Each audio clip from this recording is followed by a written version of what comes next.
एक बार की बात है। एक छोटे से गांव में विनोद नाम का एक लड़का रहता था। विनोद बहुत होशियार था, लेकिन उसे अपने समय की बिल्कुल भी कदर नहीं थी।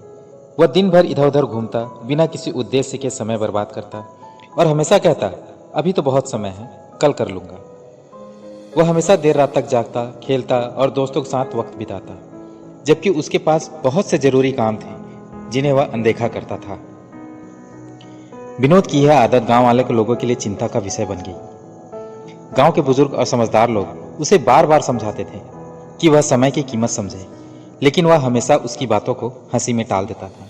वह सोचता, मेरे पास बहुत समय है। उसके सबसे अच्छे दोस्त रवि ने कई बार उसे समझाने की कोशिश की कि समय कभी वापस नहीं। रवि उसे बताता, समय की अहमियत को समझो विनोद, यह वह चीज है जिसे हम खो देते हैं और फिर कभी भी पा नहीं सकते। लेकिन विनोद अपनी आदतें बदलने को तैयार नहीं था। एक दिन गांव में एक प्रसिद्ध व्यापारी आया। व्यापारी ने घोषणा की वह ऐसे युवक को अपने व्यापार में साझेदार बनाएगा जो ईमानदार, मेहनती और समय की कद्र करने वाला हो। यह सुनकर विनोद को लगा कि वह उसके जीवन का बेहतरीन मौका है। वह सोचने लगा कि अब वह अपना भविष्य संवार सकता है। लेकिन जब उसने तैयारी शुरू की तो उसे एहसास हुआ कि उसने अब तक अपने समय का सही इस्तेमाल नहीं किया था और उसकी तैयारी बहुत कम थी। विनोद ने रवि से मदद मांगी। रवि ने उसे समझाया, समय का सही उपयोग करना सीखो, यह जीवन में सबसे महत्वपूर्ण संपत्ति है। अगर तुमने इसे बर्बाद किया तो कोई भी तुम्हारी मदद नहीं कर सकता। रवि ने विनोद को बताया कि सफलता केवल मेहनत से नहीं बल्कि समय के प्रबंधन से मिलती है।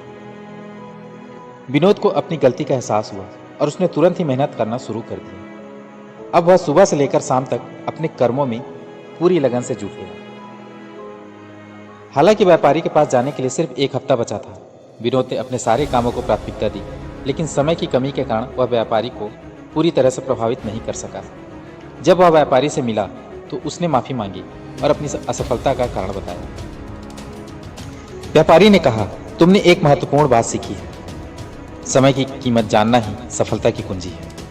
अगली बार इसे याद रखना। व्यापारी की ये बातें विनोद के दिल में गहरी बैठ गई। उस दिन के बाद विनोद ने कभी समय बर्बाद नहीं किया।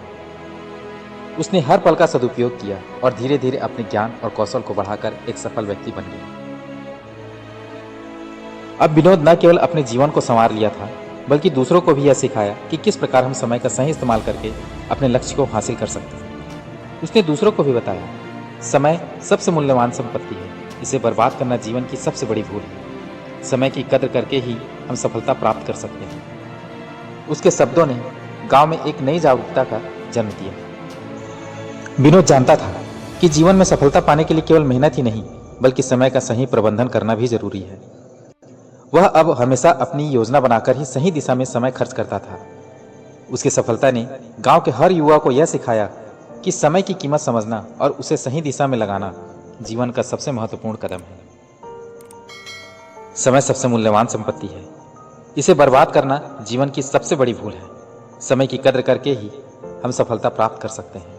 अगर हम समय का सही इस्तेमाल करें तो जीवन में बड़ी सफलता प्राप्त कर सकते हैं।